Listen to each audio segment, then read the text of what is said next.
Most welcome dear students, आप सभी लोगों का स्वागत है आपके अपने यूट्यूब चैनल डीजे सर पर। लोगों के अंदर ज्ञान की पूंगी बजाने वाला, न कि गानों का रिमिक्स बजाने वाला। यदि ज्यादा नंबर पाने की इच्छा तो डीजे सर चैनल से जरूर लीजिएगा शिक्षा। डियर स्टूडेंट्स, वाणिज्य के वे विद्यार्थी जो कि हाई स्कूल में हैं, और आज का ये सेशन बहुत ही महत्वपूर्ण होने वाला है, क्योंकि यहाँ पर हम लोग बात करने वाले हैं उनके साथ। यहाँ पर मोस्ट इंपॉर्टेंट उनके देखिए सेट 2 के बारे में। तो डिस्कशन देखिए, पहला सेट आप लोगों को डिस्कस किया जा चुका है, और यदि आपने उसे नहीं देखा है तो उसे जरूर देख लीजिएगा। डिस्क्रिप्शन बॉक्स में मैंने उसका डिस्कशन पूरा सॉल्यूशन के साथ उसका जो है डिस्क्रिप्शन बॉक्स में लिंक दे रखा है, उसको जाकर देखिएगा। वो डिस्कशन 37-38 मिनट का वो वीडियो है, बहुत ही इंपॉर्टेंट है। और उसके अलावा डिस्कशन से देखिए उन्हीं बातों पर, उन्हीं चीज़ों पर काम हो रहा है जो आपके एग्जाम के दृष्टिकोण से बहुत ही महत्वपूर्ण है, और निश्चित है उन प्रश्नों का आना। तो चलिए स्टार्ट करते हैं आज के इस महत्वपूर्ण सेशन को। और बेस्ट ऑफ लक डियर आप सभी लोगों को। आप सभी लोग अपना पेपर जो है बहुत ही बेहतर तरीके से दीजिए। चलिए स्टार्ट करते हैं बहुविकल्पी प्रश्नों की सीरीज से। देखिए पहला हम लोग का प्रश्न क्या है, निम्नलिखित प्रश्नों के सही विकल्प अपने उत्तर पुस्तिका में लिखिए। निम्नलिखित प्रश्नों के सही विकल्प जो है अपनी उत्तर पुस्तिका में लिखना है। पहला देखिए प्रश्न क्या है, निम्नलिखित में से कौन सा व्यक्तिगत खाता है? कौन सा व्यक्तिगत खाता है? मजदूरी हो गया, वेतन हो गया, बैंक हो गया, इनमें से कोई नहीं। तो डिस्कशन देखिए, मजदूरी जो होता है वो व्यक्तिगत खाता होता है। क्या होता है? व्यक्तिगत खाता के अंतर्गत रखा जाता है। दूसरा देखिए महत्वपूर्ण प्रश्न क्या हम लोग का हो जाएगा, विनिमय विपत्र द्वारा लिखा जाता है। विनिमय विपत्र द्वारा लिखा जाता है, किसके द्वारा लिखा जाता है? डिस्कशन स्वीकर्ता के द्वारा, लेनदार के द्वारा लिखा जाता है, स्वीकारी के द्वारा लिखा जाता है, इनमें से कोई नहीं। तो डिस्कशन देखिए, विनिमय विपत्र जो होता है वो लेनदार के द्वारा लिखा जाता है। किसके द्वारा लिखा जाता है? लेनदार के द्वारा। तीसरे महत्वपूर्ण प्रश्न की ओर बढ़ते देखिए, फाइलिंग का सबसे पुराना तरीका कौन सा है? यानी फाइलिंग जो करते हैं हम लोग, उसमें सबसे पुराना तरीका कौन है? कार्ड बोर्ड फाइल, तार फाइल हो गया, खड़ी फाइल हो गया, तीनों सत्य है। तो डिस्कशन देखिए, यहाँ फाइलिंग का जो सबसे पुराना तरीका है वो तार फाइल है। क्या है? तार फाइल जो होगा आपका करेक्ट हो जाएगा। चौथे महत्वपूर्ण प्रश्न की ओर बढ़ते हैं, 1000 रुपए के नोट का विमुद्रीकरण हुआ था। 1000 के रुपए का जो नोट का विमुद्रीकरण हुआ था वो कब हुआ था? देखिए अगर बात आपसे पूछा जाए 1000 के नोट की, चाहे 500 रुपए की पूछा जाए, तो देखिए 1000 और 500 दोनों शामिल रहेगा इसमें। तो 1000 रुपए के नोट का जो विमुद्रीकरण किया गया था वो 8 नवंबर 2016 किया गया था। कब किया था डिस्टेंस? 8 नवंबर 2016 को। समझ लीजिए बहुत बड़ा ये परिवर्तन था एक, और ये प्रश्न भी बहुत ज़्यादा इंपॉर्टेंट रहेगा आप लोगों के लिए एग्जाम के दृष्टिकोण देखा है तो। पांचवें महत्वपूर्ण प्रश्न की ओर बढ़ते हैं। देखिए पांचवा हम लोग का प्रश्न क्या है, जो आप लोग के एग्जाम में दिया गया है कि जब सीमांत उपयोगिता शून्य होती है तब उपयोगिता क्या होती है? जब सीमांत उपयोगिता शून्य होती है तो उस केस में अगर देखा जाए तो कुल उपयोगिता का क्या सिचुएशन होता है? तो डिस्कशन देखिए, उस केस में जो होता है वो कुल उपयोगिता जो होता है वो सर्वाधिक होता है। यानी पांचवें प्रश्न का विकल्प नंबर जो सा होगा वो करेक्ट हो जाएगा। चलिए ये तो बात हो गई हम लोगों के महत्वपूर्ण प्रश्नों की सीरीज में डिस्कस। अब हम लोग बात करते हैं देखिए दूसरे महत्वपूर्ण प्रश्न की ओर। देखिए दूसरे का जो ये भी अति लघु हुई है, इसको भी आप लोग बहुविकल्पी समझिएगा, ठीक है ना। बहुविकल्पी के तौर पर ये प्रश्न है आप लोगों का। तो कह रहा है पूंजी पर ब्याज का लेखा कहाँ पर किया जाता है? यानी पूंजी पर ब्याज का लेखा जो होता है वो किधर लिखा जाता है, यानी कहाँ पर किया जाता है? तो डिस्कशन देखिए, पूंजी पर जो ब्याज का लेखा होता है उसे लाभ हानि खाते के ऋण पक्ष में लिखते हैं हम लोग। कहाँ लिखते हैं? लाभ हानि खाते के ऋण पक्ष में लिखते हैं, ठीक है ना। किधर लिखते हैं डिस्कशन? ध्यान सुनिएगा, लाभ हानि खाते के ऋणी पक्ष में लिखते हैं। किसका? पूंजी पर ब्याज का लेखा, ठीक है। या तथा उसके अलावा हम लोग क्या करते हैं, चिट्ठे में अगर देखा जाए तो दायित्व पक्ष में पूंजी में जोड़कर लिखते हैं। क्या करते हैं? चिट्ठे में जो लिखना अगर होता है तो दायित्व पक्ष में पूंजी में जोड़कर लिखा जाता है। तो इस प्रकार से पूंजी पर ब्याज का लेखा किया जाता है। दूसरे महत्वपूर्ण प्रश्न की ओर बढ़ रहा है। देखिए दूसरा क्या है, स्पीड पोस्ट सेवा कब आरंभ हुई थी? देखिए स्पीड पोस्ट सेवा जो थी वो कब प्रारंभ हुई थी, ये हम लोग का प्रश्न है। प्रश्न संख्या 2 हो जाएगा, स्पीड पोस्ट सेवा कब प्रारंभ हुई थी। तो स्पीड पोस्ट सेवा जो जोड़ा गया था तो वो 1 अगस्त 1986 को जोड़ा गया था। कब जोड़ा गया था? 1 अगस्त 1986 को। यानी 1 अगस्त 1986 को जो था वो स्पीड पोस्ट सेवा का प्रारंभ किया गया था, ठीक है ना। याद रखिएगा ये डेट, कौन सा डेट? 1 अगस्त 1986 को। तो 1 अगस्त 1986 को क्या किया गया था? स्पीड पोस्ट सेवा का प्रारंभ किया गया था। तीसरे महत्वपूर्ण अगर हम लोग प्रश्न की ओर बढ़े हैं तो देखिए तीसरा हम लोग का प्रश्न क्या है, जगह जगह घूमकर माल बेचने वाला कौन कहलाता है? देखिए जाहिर सी बात है, इसको तो आप सीधे सीधे जानते हैं कि जगह जगह जब घूमकर माल को बेचने वाला जो व्यक्ति होता है उसको हम लोग फेरी वाला बोलते हैं ना। फेरी वाला मतलब कि साड़ी वगैरह वाले हो गए, कोई सामानों कारोबार वगैरह वाले हो गए, तो ऐसे पार्टिकुलर कोई चीज़ों को बनाने वाले हो गए, तो वो क्या करते हैं, वो अपने चीज़ों को दूसरों के लोगों तक पहुँचाते हैं, यानी लोगों तक लेकर जाते हैं वो। तो उन्हें हम लोग क्या बोलते हैं कि फेरी वाला। क्या बोलते हैं डिस्टेंस? हम लोग फेरी वाला बोलते हैं, ठीक ना। रिजर्व बैंक का ऑफ इंडिया का राष्ट्रीयकरण कब हुआ था? देखिए रिजर्व बैंक ऑफ इंडिया का राष्ट्रीयकरण कब हुआ था, ये हम लोग का प्रश्न है डिस्टेंस। तो ये बहुत ही इंपॉर्टेंट प्रश्न है। आप लोग जान रहे हैं कि जो इसकी स्थापना हुआ था, इसका स्थापना जो हुआ था रिजर्व बैंक ऑफ इंडिया का, यानी भारतीय रिजर्व बैंक जिसको हम लोग कहते हैं, जब आप लोग को नोट मिलता है तो उस पर भारतीय रिजर्व बैंक लिखा रहता है, तो वो किया गया था। उसका जो स्थापना हुआ था 1935 में हुआ था, ठीक है दोस्तों। लेकिन यहाँ पर वो नहीं पूछा जा रहा है हम लोगों से, ये पूछा जा रहा है कि उसका राष्ट्रीयकरण कब हुआ था। इसका राष्ट्रीयकरण जो था वो 1 जनवरी 1949 को हुआ था। क्या हुआ था? 1 जनवरी 1949 को जो था रिजर्व बैंक ऑफ इंडिया का राष्ट्रीयकरण हुआ था। दोस्तों याद रखिएगा क्या हुआ था, रिजर्व बैंक का राष्ट्रीयकरण कब हुआ था? 1 जनवरी 1949 को। और इसके अलावा मैंने क्या बताया था आप लोगों को, 1 जनवरी 1949 को तो राष्ट्रीयकरण हो गया, ठीक है। लेकिन स्थापना कब हुआ था? 1935 में हुआ था, ठीक है दोस्तों। तो चलिए बढ़ते हैं आगे। यहाँ पर पांचवें महत्वपूर्ण प्रश्न क्यों, देखिए पांचवा हम लोग का प्रश्न क्या है, तुष्टि गुण का सृजन ही उत्पादन या उपभोग है। तुष्टि गुण का सृजन ही उत्पादन या उपभोग है, ये कैसे है? तो पांचवा जो है देखिए, तुष्टिकरण का सृजन या उत्पादन जो होता है, उपभोग जो होता है, वो क्या होता है? उत्पादन होता है कि उपभोग होता है? तो दोस्तों ये देखिए उत्पादन जो होगा वो आपका करेक्ट हो जाएगा, ठीक है ना। तुष्टिगुण का सृजन जो होता है वो उत्पादन होता है। चलिए बढ़ते हैं हम लोग तीसरे महत्वपूर्ण प्रश्न की ओर। देखिए तीसरा हम लोग का महत्वपूर्ण प्रश्न क्या हो जाएगा, संपत्ति के विभिन्न प्रकार बताइए। देखिए संपत्ति के विभिन्न प्रकार में अगर हम लोग बढ़े हैं तो देखिए क्या क्या होता है। संपत्ति को देखा जाए तो संपत्ति भी बहुत प्रकार का होता है दोस्तों। देखिए ना, मुख्य रूप से अगर हम लोग स्टडी करें तो संपत्तियों के बारे में देखिए, तो यहाँ पर क्या हो जाएगा, संपत्तियों के बारे में हम लोग देखा जाए तो देखिए संपत्ति क्या होता है। संपत्तियों के विभिन्न प्रकार देखिए दोस्तों निम्नलिखित है। जैसे हम लोग बात करें, देखिए स्थायी संपत्ति हो गई, चल संपत्ति हो गई, अवास्तविक या काल्पनिक संपत्ति हो गई, क्षय संपत्ति हो गई, तरल संपत्ति हो गई। ध्यान सुनिएगा, संपत्तियों के विभिन्न प्रकार क्या है दोस्तों, उसको बताना है दोस्तों। तो संपत्तियों के विभिन्न प्रकार जो है निम्नलिखित है, कौन कौन से हैं?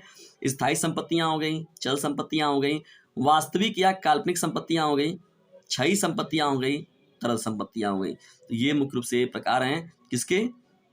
संपत्तियों के, ठीक है दोस्तों। अब बढ़ते हैं हम लोग यहाँ पर आगे नेक्स्ट प्रश्न की ओर। देखिए दूसरा हम लोग का प्रश्न क्या है, चेक के अनादर के किन्हीं 4 कारणों का उल्लेख कीजिए। यानी चेक का अनादर जो होता है दोस्तों वो किस परिस्थितियों में होता है, उनके 4 कारणों को हम लोग को बताना है।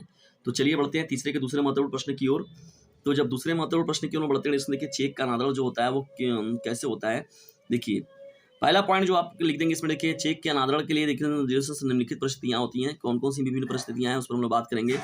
देखिए पहली महत्वपूर्ण जो परिस्थिति इसमें आता है डिस्टेंस, जब चेक पर लिखी गई रकम में शब्दों एवं अंकों में अंतर होता है। भाई जाहिर सी बात है, अगर परीक्षार्थी आप हैं, बोर्ड में एग्जाम देने जा रहे हैं, यदि आप अंकों और शब्दों में अगर गलत हो जाएगा आपका रोल नंबर, थोड़ा दिक्कत हो जाएगा। तो कहने का मतलब क्या है, जब चेक पर लिखी हुई रकम क्या होता है, शब्दों और अंकों में जब अंतर होता है डिस्टेंस, तो उस समय चेक का अनादरण हो जाता है। दूसरा महत्वपूर्ण पॉइंट क्या हो जाएगा, जब चेक पर आगे की तिथि लिखी हो।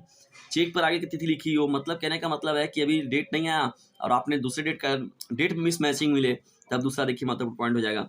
तीसरी महत्वपूर्ण अगर पॉइंट देखा जाए दोस्तों, तो चेक जो होता है 3 माह पुराना हो गया हो। देखिए चेक जो होता है अगर वो 3 महीने का पुराना हो गया है, 3 महीने पुराना हो गया, तब भी दिक्कत हो जाएगा। चौथा, उस समय भी चेक का अनादर मतलब चेक जो है रद्द हो जाएगा, ठीक है। आगे चौथे पॉइंट को देखते हैं हम लोग, चेक पर लेखक के हस्ताक्षर में अंतर हो। चेक पर लेखक के हस्ताक्षर अगर सही नहीं रहेंगे, यानी जो भी व्यक्ति का चेक है, जिसके नाम से चेक इशू हुआ है, अगर वो उनके हस्ताक्षर सही से नहीं मैच करेंगे, तो चेक उस परिस्थिति में चेक का पर हस्ताक्षर न होने की वजह से या गड़बड़ होने की वजह से भी चेक का अनादरण हो जाता है, ठीक है दोस्तों। चलिए बढ़ते हैं आगे यहाँ पर और तीसरे महत्वपूर्ण प्रश्न को देखते हैं, रोकड़ पुस्तक में किस प्रकार के लेन देन लिखे जाते हैं। रोकड़ पुस्तक में जो होता है दोस्तों किस प्रकार के लेन देन को लिखा जाता है। तो चलिए आइए देखते हैं। देखिए तीसरा महत्वपूर्ण पॉइंट क्या हो जाएगा, यहाँ पर सीधा सीधा प्रश्न है। यहाँ पर रोकड़ जो होता है एडिशनल, रोकड़ पुस्तक में सदैव नकदी लेन देन के लिखे जाते हैं। यानी रोकड़ पुस्तक में जो होता है, जो नगद लेन देन होता है, सदैव जो नकदी होता है लेन देन, उसे ही उसमें डाटा इंटरप्रेट किया जाता है। यानी रोकड़ पुस्तक में सदैव नकदी का ही लेन देन लिखा जाता है, ठीक है।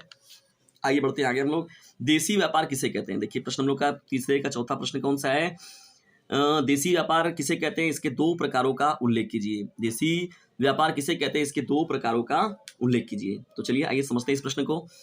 देखिए दोस्तों यहाँ पर बात हो रही है हम लोगों से देसी व्यापार की। तो देसी व्यापार का अर्थ क्या होता है, जब देखिए क्रेता और विक्रेता क्या होते हैं, जब देश के ही होते हैं, मतलब एक ही देश के 2 अलग अलग जगहों से अगर देखा जाए, यानी जब वस्तुओं के क्रेता और विक्रेता दोनों एक ही देश के रहने वाले होते हैं, तो उनके मध्य होने वाला जो व्यापार होता है उसे हम लोग देसी व्यापार बोलते हैं। सीधा सीधा डेफिनेशन है आप लोगों का। विदेशी व्यापार जो कहने का मतलब क्रेता विक्रेता क्या हो, अलग अलग देश से हो। अब देखिए देसी व्यापार के 2 प्रकार, देसी व्यापार के प्रकार में देखा जाए तो राज्य व्यापार देखिए हो गया, और उसके बाद अंतर्राज्यीय व्यापार हो गया। अब राज्य व्यापार और अंतर्राज्यीय व्यापार में क्या मतलब है, क्या चीजें होती हैं, इनको हम लोग समझने का प्रयास अगर करते हैं डिस्टेंस। तो राज्य व्यापार में देखिए क्या है, जब वस्तुओं का व्यापार एक राज्य की सीमाओं के अंदर किया जाता है तो उसे राज्य व्यापार कहते हैं। जब वस्तुओं का व्यापार क्या होता है, एक राज्य की सीमाओं के अंदर किया जाता है तो उसे हम लोग राज्य व्यापार के रूप में देखते हैं। यानी देसी व्यापार के अंदर होता है ये, तो उसे राज्य व्यापार कहेंगे। अंतर्राज्यीय व्यापार का मतलब क्या हो गया, जब वस्तुओं का व्यापार क्या होगा, राज्य की सीमाओं से बाहर होगा।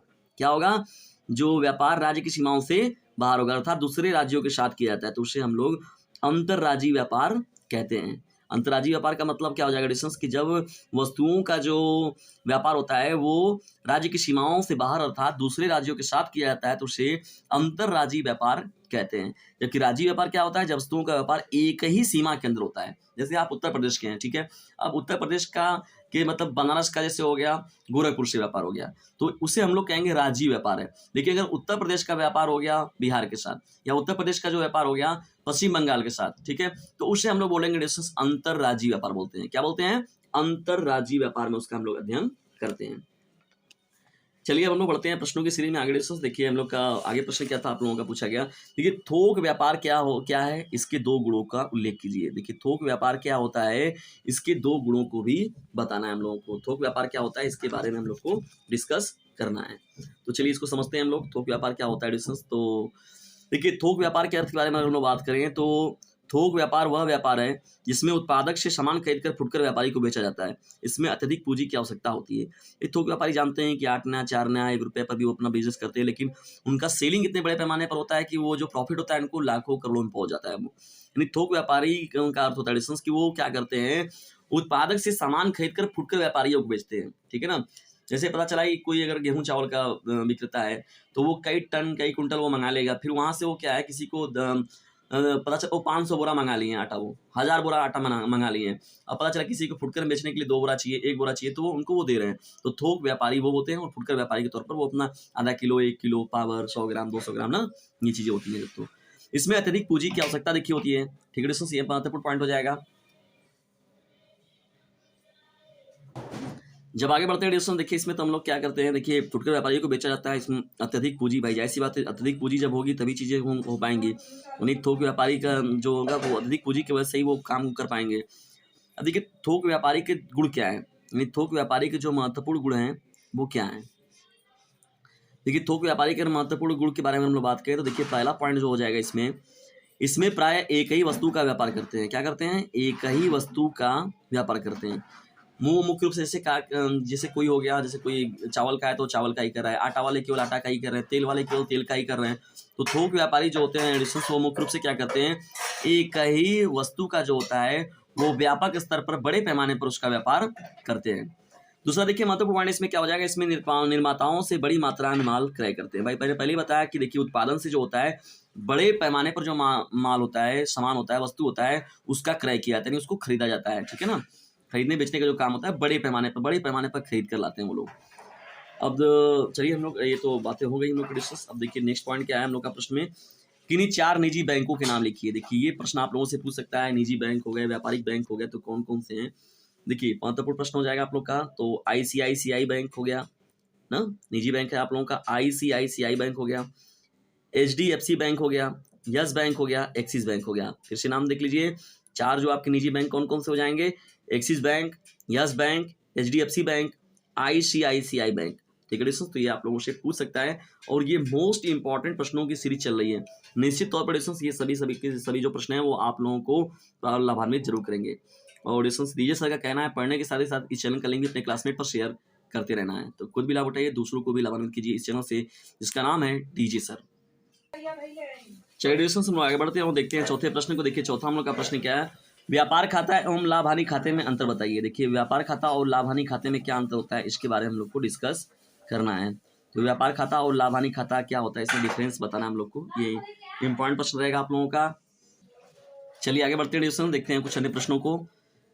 5वां नंबर का प्रश्न क्या है, उपभोक्ता सहकारी भंडार को परिभाषित करते हुए इसकी विशेषताओं का वर्णन कीजिए। ठीक है, देखिए उपभोक्ता नहीं, इससे पहले तो आप लोग को व्यापार खाता एवं लाभ हानि खाते की बातें तो भी रह गई। तो व्यापार खाता और लाभ हानि खाता क्या होता है डिस्कस पर हम लोग चलिए बात करते हैं। देखिए व्यापार खाता और लाभ हानि खाते में अगर मुख्य रूप से क्या अंतर देखिए होता है, पॉइंट वाइज हम लोग समझेंगे यहाँ पर।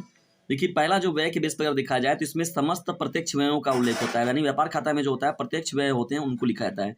और इसमें जो होता है डिस्कस लाभ हानि खाते में वो अप्रत्यक्ष व्यय जो होते हैं उनका लेखा जोखा होता है। ठीक है, नहीं व्यापार खाते में जो होता है जो भी खर्च होते हैं उसका प्रत्यक्ष मतलब जो सामने दिख रहा है उसका उल्लेख होता है, जबकि लाभ हानि खाते में जो नहीं दिखता है उन व्ययों के बारे में उल्लेख किया जाता है, यानी उनको लिखा जाता है। देखिए खातों का जो उल्लेख करते हैं इसमें वास्तविक तथा अवास्तविक नाम मात्र दोनों प्रकार के खातों का समावेश होता है। क्या होता है, दोनों प्रकार के, यानी वास्तविक भी इसमें मिलते हैं और अवास्तविक भी मिलते हैं। यानी व्यापार खाता जो होता है वास्तविक के बेस पर भी होता है और अवास्तविक प्रकार, दोनों प्रकारों के खातों का समावेश होता है।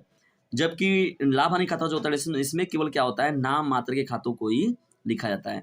ये जो लाभ हानि खाता होता है उसमें क्या होता है, इसमें केवल नाम मात्र का जो खाता होता है उसे ही लिखते हैं हम लोग, ठीक है। तीसरे महत्वपूर्ण प्रश्न की अगर हम बढ़े तो देखिए निर्माण, देखिए स्थिति क्या होता है इसका। व्यापार खाते का देखिए निर्माण क्या होता है, स्वतंत्र रूप से लाभ हानि खाता बनाने से पहले किया जाता है। देखिए व्यापार खाते क्या किया जाता है, निर्माण जो करते हैं, भाई जाहिर सी बात है कि कोई भी बिजनेस अगर आप स्टार्ट कर रहे हैं तो उसमें प्रॉफिट के लिए स्टार्ट करते हैं, लेकिन उसमें प्रॉफिट हो रहा है कि लॉस हो रहा है ये कोई नहीं जान रहा है। तो व्यापार खाते का जो निर्माण होता है वो किसके लिए होता है, स्वतंत्र रूप से लाभ हानि खाता बनाने से पहले किया जाता है। जबकि लाभ हानि खाते का निर्माण होता है व्यापार खाता बनाने के बाद किया जाता है। इसका जो निर्माण होता है व्यापार खाता बनाने के बाद किया जाता है, ठीक है। व्यापार खाते का निर्माण होता है लाभ हानि से पहले बनाते हैं और लाभ हानि खाते का जो होता है व्यापार खाते के बाद बनाते हैं, ठीक है।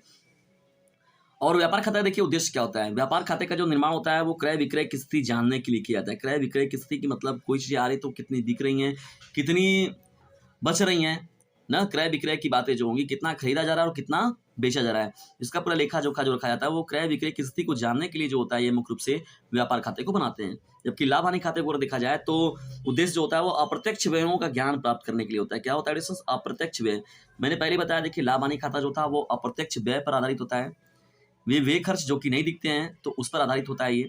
लाभ या हानि देखिए डिस्टेंस, तो व्यापार खाते में देखिए द्वारा जो होता है सकल लाभ या सकल हानि को ज्ञात करने जाता है, यानी प्राप्त करते हैं हम लोग इसको, सकल लाभ या सकल हानि को। जबकि लाभ हानि खाते में देखा जाए तो शुद्ध लाभ और शुद्ध हानि को ज्ञात करने का तरीका जो होता है वो लाभ हानि खाता होता है। क्या होता है डिस्टेंस, लाभ हानि खाता जो होता है वो शुद्ध लाभ और शुद्ध हानि पर काम करता है, जबकि व्यापार खाता होता है सकल लाभ और सकल हानि पर कार्य करता है, ठीक है। चलिए अब बढ़ते हैं हम लोग पांचवें महत्वपूर्ण प्रश्न की ओर। देखिए यहाँ पर उपभोक्ता सहकारी भंडार को परिभाषित करते हुए इसकी विशेषताओं का वर्णन कीजिए। देखिए उपभोक्ता सहकारी भंडार क्या होता है, अगर बात करें मोडेशन देखिए उपभोक्ता सहकारी भंडार के बारे में, तो देखिए उपभोक्ता सहकारी भंडार का मतलब क्या होता है मुख्य रूप से अगर देखा जाए तो आजकल देखा जाए तो निरंतर बढ़ती हुई महंगाई है ही के समय में अगर देखा जाए तो फुटकर व्यापार का एक और नया स्वरूप देखने को मिल रहा है ना। जिस प्रकार से महंगाई की चीजें देखने को मिलती हैं तो उस प्रकार से क्या होता है व्यापार एक अलग रूप से देखने को मिल रहा है। कौन सा रूप है वो, इसमें जो होता है उपभोक्ता सहकारिता के सिद्धांत, जिसे हम लोग आत्म सहायता तथा परस्पर सहायता के सिद्धांत पर बात करते हैं लेकर के आधार पर संगठित होकर लोग थोक व्यापारियों अथवा फुटकर व्यापारियों से अपने उपभोग की वस्तुएं न खरीद कर उन्हें सीधे उत्पादकों से खरीदते हैं। जैसे बहुत तरीके से बिजनेस वगैरह हो रहा है, क्रीम लेके काम करने के बाद फिर चीजें कराई जाएंगी तो उसमें उपभोग की वस्तुएं न खरीद कर उसे सीधे उत्पादक से ही खरीदते हैं लोग, यानी व्यापारियों से और जो फुटकर व्यापारी हो गए चाहे थोक व्यापारी हो गए तो उनसे न लेते हैं लोग, बल्कि वो सीधे क्या करते हैं उत्पादक से ही सामान खरीदते हैं। इस प्रकार इनका देखिए मुख्य उद्देश्य क्या होता है, आवश्यकता को समाप्त करके अपनी इच्छा वस्तुएं कम मूल्य पर प्राप्त हो जाती है, यानी अपनी इच्छा अनुसार जो मूल्य वस्तुएं होती हैं, जो आवश्यक चीजें होती हैं, तो अपने काम की जो चीजें होती हैं वो आसानी से हमको अवेलेबल मिल जाती हैं, ठीक है ना। अब चलिए हम लोग एक चीज महत्वपूर्ण पॉइंट पर बात करते हैं, उपभोक्ता सहकारी भंडारों की विशेषताएं क्या है। उपभोक्ता सहकारी भंडारों की विशेषताओं में अगर देखा जाए तो महत्वपूर्ण पॉइंट देखिए पहला क्या हो जाएगा इसमें, इसकी स्थापना देखिए सहकारिता के सिद्धांतों पर आधारित है। सहकारिता के सिद्धांत पर बनाया गया इसका, कोई भी सदस्य जो होता है वो उपभोक्ता सहकारी भंडार का जो सदस्य बन सकता है, नहीं कोई भी व्यक्ति इसका सदस्य हो सकता है। तीसरा महत्वपूर्ण पॉइंट देखिए क्या हो जाएगा इसमें, इसकी पूंजी छोटे छोटे अंशों में विभक्त होती है, यानी उपभोक्ता सहकारी भंडार जो होते हैं इसकी जो पूंजी तैयार की जाती है छोटे छोटे अंशों में यह बटी होती है। चौथा महत्वपूर्ण पॉइंट क्या हो जाएगा, सदस्यों का दायित्व सीमित होता है, यानी सदस्यों के जो दायित्व होते हैं जो कार्यभार उन पर सौंपा जाता है वो एक सीमित कार्यभार उनको दिया जाता है, भैया आपको ऐसे काम करना है। पांचवा देखिए महत्वपूर्ण जो पॉइंट हो जाएगा डिस्टेंस में, तो क्रेता ही भंडार के स्वामी होते हैं, यानी क्रेता जो होते हैं काम को करने वाले क्रेता जो होंगे वो उस कार्य के लिए महत्वपूर्ण रूप से जिम्मेदार होते हैं, ठीक है ना। ये पॉइंट आप लोग का इंपॉर्टेंट हो जाएगा।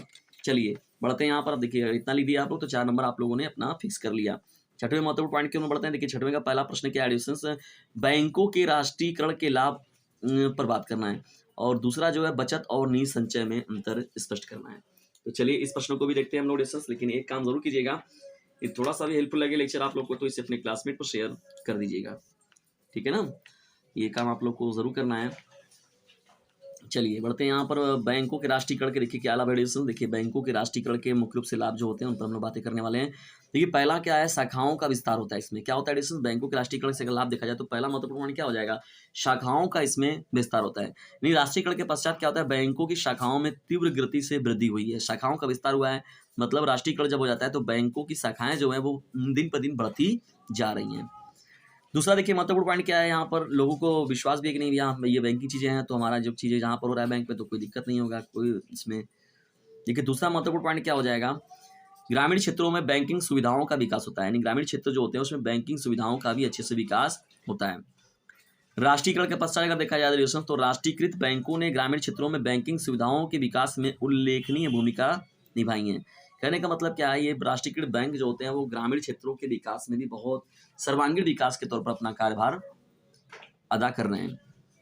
अब चलिए देखते हैं हम लोग तीसरा। देखिए जमा राशि में वृद्धि। भाई जमा राशि भी जो लोगों का विश्वास बढ़ा है तो लोग जमा पूंजी भी अपना सार्वजनिक क्षेत्र में देखा जाए तो बैंकों की जमा राशि में भी वृद्धि हुई है। लोग बैंकों में पर विश्वास लोगों का बढ़ा है, लोग जाकर अपने पूंजियों को अपने अमाउंट को उसमें जमा करते हैं। चौथा देखिए महत्वपूर्ण पॉइंट क्या हो जाएगा, कृषि के लिए अधिक धन।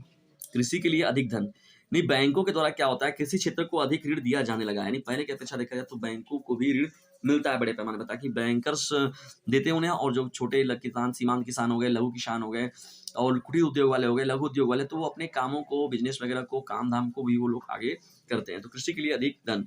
पांचवा देखिए महत्वपूर्ण क्या हो जाएगा, लघु उद्योगों की सहायता। देखिए मैंने अभी बताया भी था आप लोगों को, बैंकों द्वारा लघु उद्योगों को भी सहायता प्रदान की जा रही है।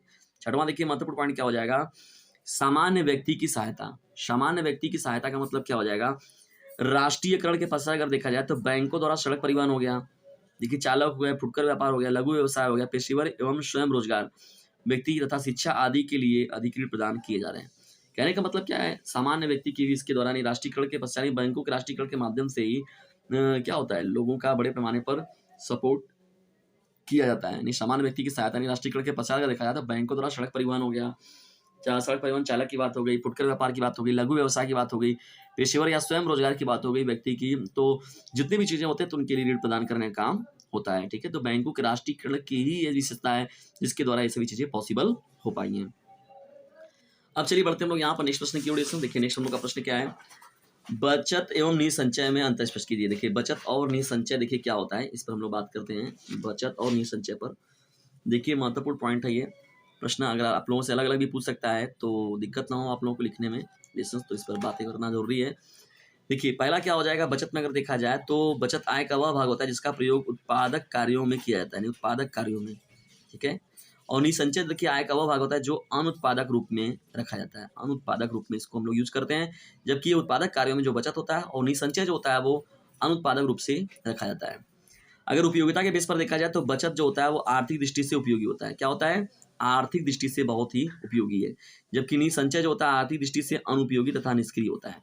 यानी देखिए निसंचय जो होता है वो आर्थिक दृष्टि से अगर देखा जाए तो अनुपयोगी होता है तथा निष्क्रिय होता है। ठीक है ना, हम लोग इसका ज्यादा उपयोग नहीं देखने को मिलता है। जबकि बचत में चीजें जो होती हैं आर्थिक दृष्टि से ये बहुत ही उपयोगी होता है। देखिए बचत का निवेश करने पर ब्याज तथा लाभ के रूप में अतिरिक्त आय प्राप्त होती है। भाई जाहिर सी बात है, जब बचत करते हैं तो उसमें क्या करेंगे, ब्याज और लाभ के लिए अतिरिक्त आय भी प्राप्त होगा। और निसंचय के अंतर्गत देखा जाए तो कोई निवेश नहीं किया था तो इससे कोई अतिरिक्त आय की प्राप्ति नहीं होता है। निसंचय में कोई आय का अलग स्रोत जो होता है मिलने का कोई संभावना इसमें नहीं होता है। ठीक है ना, क्योंकि निवेश के तौर पर बातें चीजें हो रही हैं। चलिए आगे बढ़ते हैं हम लोग। पूंजी निर्माण अगर देखा जाए तो बचत में पूंजी निर्माण होता है, भाई पूंजी का निर्माण हो रहा है इसमें। ठीक है, और निसंचय में देखिए, निसंचय से क्या होता है, देश को हानि होती है तथा पूंजी निर्माण नहीं हो पाता है। निसंचय के द्वारा क्या होता है, पूंजी निर्माण तो पहली बात नहीं होता है और उसके साथ ही साथ ये हानि के भी संकेतक के रूप में होते हैं। देखिए बचत का निवेश जब करते हैं यानी आर्थिक विकास में, बचत का निवेश करने से देश को आर्थिक विकास प्राप्त होता है, भाई जाहिर सी बात है। और ये धन निष्क्रियण रहता है निसंचय से। बचत समाज के लिए उपयोगी है, भाई जाहिर सी बात है। और निसंचय जो समाज के लिए कोई महत्व नहीं है, यानी महत्वहीन है ये। ठीक है, चलिए डिस्कशन हम लोग बढ़ते हैं आगे यहाँ पर और देखते हैं कुछ अन्य महत्वपूर्ण चीज़ों को। देखिए महत्वपूर्ण चीज़ों में अगर देखा जाए तो चेक की विशेषताओं को बताइए और चेक के विभिन्न भेदों को स्पष्ट कीजिए। बहुत ही इंपॉर्टेंट प्रश्न है, दीर्घोत्तरी में आप लोग 8 नंबर का प्रश्न देख रहे हैं। 7वां चेक की विशेषताओं को बताना है, चेक के विभिन्न भेदों को स्पष्ट भी करना है। तो चलिए स्टार्ट करते हैं हम लोग। चेक की विशेषताएं या लक्षण क्या है। देखिए चेक की विशेषताओं या लक्षण में हम लोग बात करते हैं तो देखिए महत्वपूर्ण विशेषताओं में देखिए पहला तो महत्वपूर्ण ये हो गया कि यह लिखित होता है। भाई चेक जो होता है, चेक जब भी मिलता है तो वो लिखित होता है, ठीक है ना, वो रजिस्टर्ड होता है। शर्त रहित होता है, या मतलब कि शर्त के अनुसार होता है, ठीक है, शर्त रहित होता है। आज्ञा पत्र का मतलब हो गया, या आज्ञा पत्र होता है, आदेश दिया जाता है कि भैया फलाने को जो है इतना अमाउंट आप दे दीजिए, इतना अमाउंट उसको जो है कर दीजिए। चौथा देखिए लेखक के हस्ताक्षर, यानी इस पर लेखक के हस्ताक्षर होते हैं, ये भी महत्वपूर्ण पॉइंट हो जाएगा। क्या, यानी चेक की विशेषताओं में ही बात है। आज्ञा का मतलब हो गया, इसमें आज्ञा किसी बैंक विशेष को दी जाती है।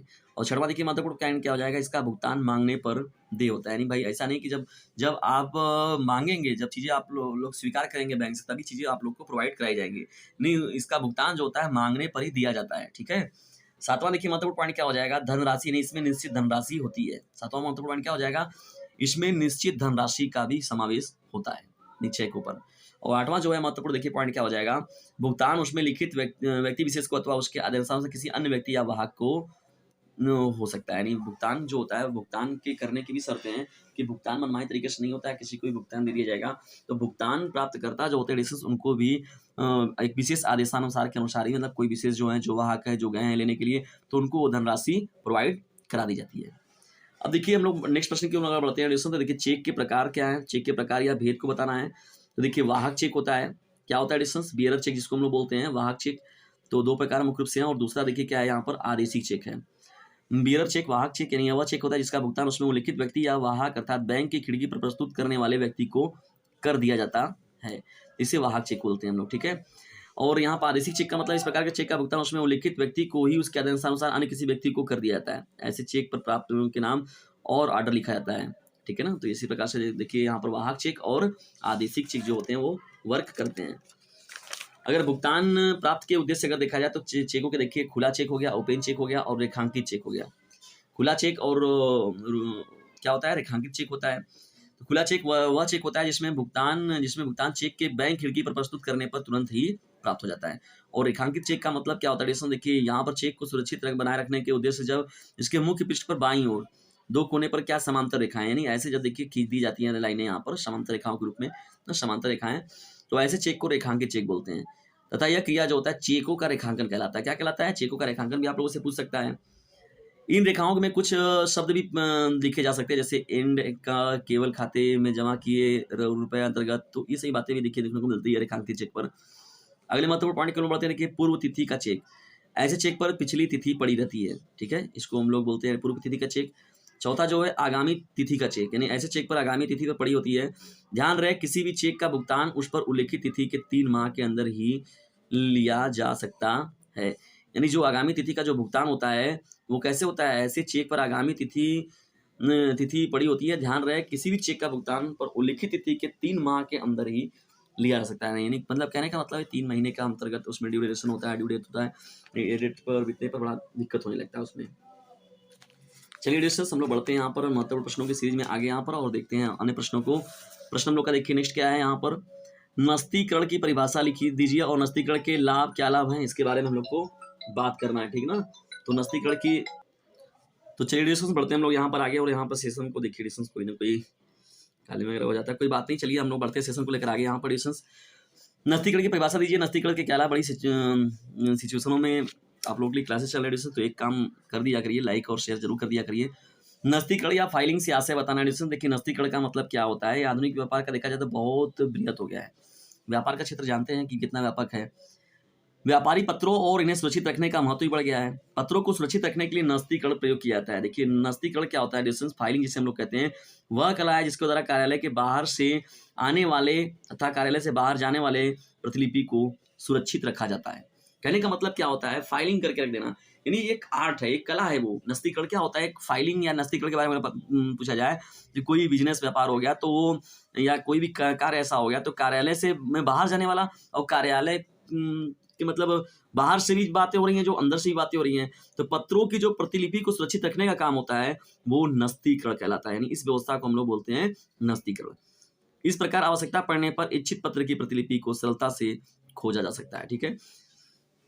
देखिए सरल परिभाषा अगर आप लोग जानने का प्रयास करेंगे कि नस्तीकरण की सरल परिभाषा क्या होती है, तो नस्तीकरण वह प्रक्रिया जिसके माध्यम से कार्यालय में आने वाले तथा कार्यालय से बाहर जाने वाले पत्रों को भविष्य के संदर्भ में सुरक्षित रखा जाता है। भाई कोई भी रिकॉर्डिंग चेक करना होगा आप लोगों को कि हाँ भैया कितना कहाँ कि दिया गया, कहाँ से कितना लिया गया, तो उसको एकदम आसानी से चेक किया जा सकता है, ठीक है ना। तो यानी कहने का मतलब क्या है, नस्तीकरण एक प्रोसेस भी है, प्रक्रिया भी है, जिसके माध्यम से क्या होता है, कार्यालय में आने वाले तथा कार्यालय से बाहर जाने वाले जो प्रपत्र होते हैं भविष्य के संदर्भ के लिए उन्हें सुरक्षित रख लिया जाता है। तो इसे हम लोग बोलते हैं नस्तीकरण, ठीक है। अब यहाँ पर देखिए किसी और के अनुसार अगर देखना चाहेंगे तो प्रोफेसर मिल्स या स्टेटिंग फोर्ड के अनुसार अगर देखिए उन्होंने क्या बताया था यहाँ पे, इसमें देखिए यहाँ पर, हाँ। तो नस्तीकरण मौलिक अभिलेखों अथवा उनकी प्रतिलिपियों को व्यवस्थित एवं संग्रहित करने की प्रक्रिया है, जिसमें उन्हें आवश्यकता पड़ने पर सरलता एवं शीघ्रता से प्राप्त किया जा सके, ठीक है ना। ये हो जाएगा डिस्कस। चलिए बढ़ते हैं यहाँ पर आगे और देखते हैं कुछ अन्य प्रश्नों को। नस्तीकरण की उपयोगिता और लाभ वगैरह के बारे में बात करें तो देखिए उपयोगिता क्या है, उपयोगिता या नस्तीकरण की आवश्यकता क्यों पड़ी, उद्देश्य क्या था इसका नस्तीकरण को बनाने का। देखिए भावी संदर्भ का मैंने पहले बताया कि नहीं, पत्रों को संभाल कर रखने का जो प्रक्रिया है ये भावी संदर्भ के रूप में, यानी आगे न्यायालय में प्रमाण देने के लिए, प्रमाण के लिए, यानी न्यायालय भाई जाहिर सी बात है, न्यायालय में तो इमोशंस की बातें नहीं होती, वहाँ पर देखिए प्रमाण की बातें होती हैं, प्रूफ की बात होती है। वो एक प्रूफ के तौर पर जो होता है वो फाइलिंग में चीज़ें होती हैं संग्रहित। तो न्यायालय में प्रमाण के लिए देखिए होता है, नहीं न्यायालय में कोई वाद विवाद प्रस्तुत किया जाता है तब पुराना पत्र व्यवहार काफ़ी सहायक सिद्ध होता है। यानी पत्रों की सुरक्षा के लिए देखिए, पत्रों की सुरक्षा के लिए भी बहुत महत्वपूर्ण है, यानी पत्रों को चूहे, कीड़े मकोड़े, दीमक आदि पानी से बचाने के लिए भी नस्तीकरण किया जाता है ताकि उन्हें वो नुकसान ना पहुंचाएं। तुलनात्मक अध्ययन के लिए भी करते हैं, देखिए पुनः आदेश प्राप्त करने के लिए भी करते हैं, ठीक है ना। ग्राहकों द्वारा आदेश दोहराने की दशा में भी करते हैं, देखिए डिस्कस किया जाता है। वैधानिक आवश्यकता होती है तभी किया जाता है, सरकार को अनिवार्य सूचनाएं भेजने के लिए भी किया जाता है इसका प्रयोग ना। पत्रों को क्रमबद्ध करने के लिए भी किया जाता है क्रमबद्ध तरीके से, कि जब जरूरत पड़ी तो फलाने नंबर की फलानी चीजें फाइल जो है वहां से खोल के निकाल लिया जाएगा। शंका देखिए समाधान के लिए भी होता है कि यहाँ रिकॉर्डिक तौर पर हर चीजें लिखी गई हैं, आप लोगों को कोई दिक्कत नहीं है। पत्रों की सुलभ प्राप्ति के लिए भी देखिए क्या किया जाता है, नस्तीकरण किया जाता है, फाइलिंग कराने का कार्य जरूर होता है, ठीक है ना। पद्धति अगर देखा जाए एक अच्छी फाइलिंग पद्धति की विशेषताओं के तौर पर तो ये नस्तीकरण, तो यहाँ पर देखिए यहाँ पर सरलता मिलता है, सरलता नहीं, आदर्श नस्तीकरण प्रणाली के गुण देखा जाए या अच्छी फाइलिंग का मतलब क्या होता है, क्या विशेषता उसमें होती है, देखिए सरलता मिलता है उसमें, ठीक है। सुरक्षा उससे मिलती है, शीघ्रता मिलता है, मितव्ययिता मिलता है, गोपनीयता उसमें होता है, अनुक्रमणिका पद्धति के अनुकूल होता है, वो अल्प स्थान पर होता है, लोचदार होता है, अनुकूलता भी इसमें देखने को मिलती है। यानी कहने का मतलब है सरलता से ये मिल जाता है। इसमें सुरक्षा कहने का मतलब कूड़े धूल मिट्टी कण वगैरह से बचाया जा सकता है इसको। शीघ्रता भी इसमें मिलती है कि जब जरूरत पड़े जिसका फाइलिंग जब चाहिए हम लोग को तुरंत देख लेते हैं लोग। मितव्ययिता का मतलब कम अधिक खर्चीली नहीं होनी चाहिए ना, अनुकूल होना चाहिए। गोपनीयता का मतलब ये भी बना होता है, प्रलेखों की गोपनीयता ही बनी होती है। तो इस तरीके से देखिए ये अच्छी फाइलिंग का ये विशेष रूप से जो महत्वपूर्ण गुण हो जाएगा। चलिए आगे बढ़ते हैं एडिशन हम लोग यहाँ पर और देखते हैं कुछ अन्य प्रश्नों को। और प्रश्नों के अंत में जाने से पहले हम लोग देखिए कौन सा प्रश्न है आप लोगों से, बैंकों के राष्ट्रीयकरण के लाभ। बैंकों के राष्ट्रीयकरण के लाभ के बारे में अगर देखा जाए तो बैंकों के राष्ट्रीयकरण के लाभ क्या क्या हैं, तो ये एक दो लाभ नहीं है बल्कि बहुत सारे लाभ हैं बैंकों के राष्ट्रीयकरण के तौर पर देखा जाए तो। देखिए प्रश्न क्या है आप लोगों का, बैंकों के राष्ट्रीयकरण के लाभ या हानि को बताना है, लाभ एवं हानियों को, ठीक है ना। तो देखिए यहाँ पर क्या हो जाएगा, बैंकों के राष्ट्रीयकरण के अगर लाभ के बारे में अगर देखा जाए डिविजन्स, तो महत्वपूर्ण है, कार्य कुशलता में वृद्धि हुई है। अभी देखिए मैंने ऊपर भी बात किया हुआ था, जो विशेषता पूछा गया था आप लोगों से, तो बैंकों के राष्ट्रीयकरण हो जाने से उनकी कार्य कुशलता में वृद्धि हुई है, यानी बढ़ोतरी देखने को मिला है। आर्थिक विकास में वृद्धि हुई है, राष्ट्रीयकरण के पश्चात जो होता है बैंकों की जमाओं का प्रयोग देश की आर्थिक नीति के अनुरूप किया जाने लगा, जिससे आर्थिक विकास की गति अपेक्षाकृत क्या हो गई, तेजी से हुई। सहयोग में देखिए इसमें वृद्धि मिलता है, नहीं सहयोग में भी वृद्धि मिला।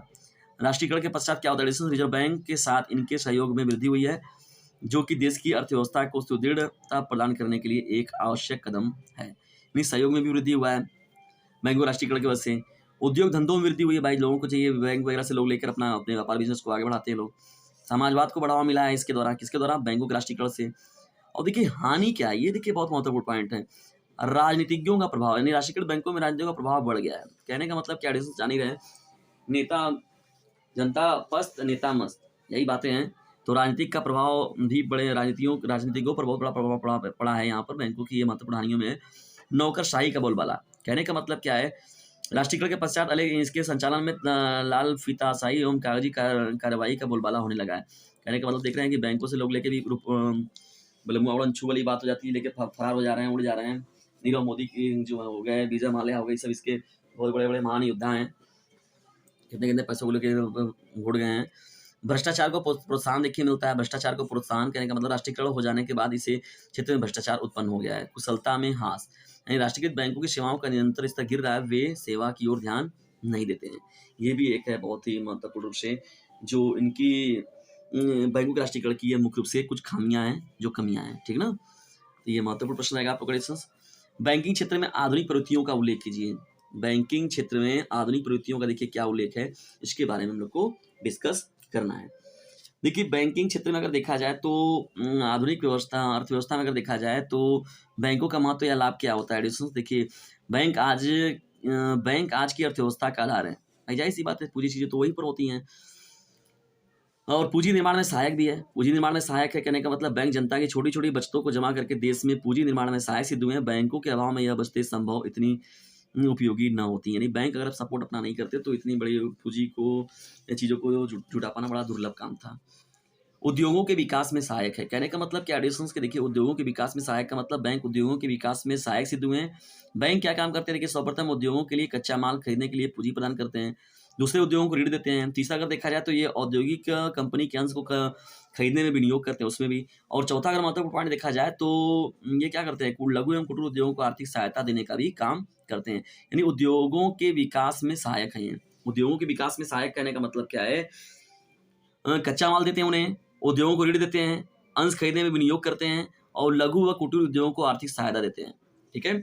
और कृषि विकास में योगदान, कृषि विकास में योगदान का मतलब क्या एडिशंस की बैंक किसानों को ट्रैक्टर हो गया, हल हो गया, खाद हो गया, पंपिंग सेट हो गया आदि खरीदने के लिए वित्तीय सहायता भी देते हैं। यानी किसानों वगैरह को भी जो हो गया कच्चे माल वगैरह की बातें हो गई, रबड़, चाय वगैरह व्यापारी फसलों के लिए देखिए जो होता है इनके लिए भी ऋण देते हैं। वर्तमान समय में देखा जाता है अनेक बैंक कृषि विकास के लिए अपने जो महत्वपूर्ण रूप से सहयोग है उसमें अग्रणी भूमिका निभा रहे हैं। लेकिन जब लेने जाओ तो बड़ी बाजा बच जाता है, उस समय भी इतना आसान बातें नहीं है, ये सब बहुत टेढ़ी खीर है। चौथा देखिए महत्वपूर्ण पॉइंट क्या हो जाएगा, धन के स्थानांतरण में सहायक है, भुगतान में सुविधा मिलती है, इसमें 5वां पॉइंट हो जाएगा।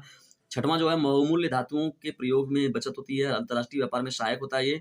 8वां जो है यहाँ पर महत्वपूर्ण पॉइंट जो आप लोगों का हो जाएगा, मूल्यों के स्तर बनाए रखने में सहायक होता है। मुद्रा का इसके द्वारा क्या होता है, निर्गमन होता है। ये सभी के सभी तो महत्वपूर्ण रूप से जो है वो आधुनिक अर्थव्यवस्था में बैंकों का ये सभी महत्व ही है, ठीक है। अब देखिए यहाँ पर प्रश्न क्या है आप लोगों का क्वेश्चन, अगर हम लोग आगे बढ़ते हैं तो देखिए लेटिव हुई फाइल के गुण और दोष बताइए, इंपॉर्टेंट है ये भी आप लोगों का। उपयोगिता हाश नियम क्वेश्चन, इससे पहले जो पहला मॉडल पेपर मैंने सेट किया बताया हुआ था तो उसमें भी उपयोगिता हाश नियम था, उसमें मैंने डिटेल पूरा बताया क्वेश्चन। आप लोग जाइए डिस्क्रिप्शन बॉक्स में लिंक मिल जाएगा आप लोग को, उससे जरूर देख लीजिए वो, ठीक है। उस सेट को भी आप लोग पूरा कर लीजिएगा, जो बच्चा कुछ रहेगा आप लोग का पूरा कंप्लीट हो जाएगा। निर्माण खाता क्या है, एक व्यापार खाता से किस प्रकार भिन्न है, काल्पनिक अंशों का प्रयोग करते हुए निर्माण खाते का एक उदाहरण प्रस्तुत कीजिए। तो चलिए डिस्टेंस इसको भी थोड़ा सा हम लोग समझ लेते हैं। और ये काम तो आप लोगों को करना ही है कि इसे अपने क्लासमेट पर शेयर जरूर करना है आप लोगों को, इतना काम आप लोग जरूर कीजिएगा। देखिए निर्माण खाते के बारे में अगर हम लोग बात करें तो क्या होता है, देखिए निर्माण खाता के बारे में अगर बात किया जाए तो यह खाता जो होता है मुख्य रूप से क्या होता है, यह खाता जो होता है माल का उत्पादक या निर्माण करने वाले व्यापारियों के द्वारा बनाया जाता है। यानी माल का उत्पादक या निर्माण के द्वारा करने वाले लोगों के साथ द्वारा बनाया जाता है, ठीक है। तो निर्माण खाता होता है, इसके द्वारा क्या होता है, निर्मित माल की लागत ज्ञात की जाती है, जिसमें माल में जो उत्पादन और मतलब जो भी व्यय लेखा जोखा उनका पूरा किया जाता है। किसी भी सामान को आप ले रहे हैं तो उस सामानों के पूरे भाड़ा, किराया, लाना ले जाना, तोड़ना फोड़ना बनाना, तो उन सभी में जो पूरा का पूरा उसमें जितना भी ब्यौरा पूरा उसका रिकॉर्डिंग रखना है तो उसमें निर्माण खाता बनाते हैं उसके लिए। इन सभी का जो योग होता है उसे निर्मित माल की लागत कहते हैं, ठीक है। और इसमें जैसे क्या हो गया, जैसे महत्वपूर्ण कच्चे या अर्धनिर्मित माल का रतिया हो गया, कच्चे माल का क्रय हो गया, कच्चे माल का क्रय संबंधित व्यय जैसे ढुलाई हो गया, उत्पादन हो गया, मजदूरी हो गया, सीमा शुल्क हो गया, उत्पादन शुल्क हो गया, प्रयुक्त स्टोर्स हो गया जैसे तेल, कोयला, पानी, बिजली, गैस आदि एवं कारखानों का किराया हो गया, बिजली हो गया, मशीनों की मरम्मत हो गई। तो ये सभी के सभी जो बातें शामिल होती है, इनका जो लेखा जोखा रखा जाता है वो निर्माण खाते के अंतर्गत ही रखा जाता है, ठीक है।